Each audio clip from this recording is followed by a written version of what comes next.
भंडाऱ्यात गेल्या 8 तासांपासून सुरू असलेल्या नाना पटोलेंचं जलसमाधी आंदोलन अखेर 8 तासांनी मागे घेण्यात आलं। भंडाऱ्याच्या जिल्हाधिकारी घटनास्थळी भेट देत आंदोलन मागे घेण्याची त्यांनी विनंती केली। केंद्र आणि राज्य सरकारचा निषेध व्यक्त करण्यासाठी त्यांनी हे आंदोलन केलं होतं। मात्र वैनगंगा नदी पात्रात असलेल्या श्वापदांचा धोका आणि केमिकल युक्त पाण्याचा शरीरावरती अपाय होण्याच्या शक्यतेनं हे आंदोलन मागे घेतल्याचं पटोलेंनी सांगितलं। भंडारा गोंदिया जिल्ह्यातील शेतकरी आणि प्रकल्पग्रस्तांच्या विविध समस्यांसाठी हे आंदोलन करण्यात आलं। त्याप्रमाणे शेतकऱ्यांचं वस्त्रण करून त्याला त्याच्या जीवनातून उठवायला निघाले, तसं या सरकारचं वस्त्रण आता केल्याशिवाय आम्ही शांत बसणार नाही।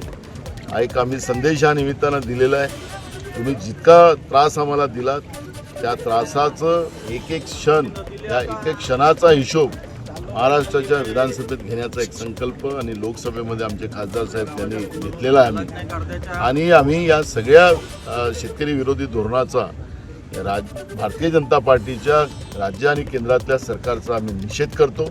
शेतकरी विरोधी हे आहेत हे आता सिद्ध झालेलं आहे, हे या ठिकाणी आम्ही एबीपी माझा, उघडा डोळे बघा नीट।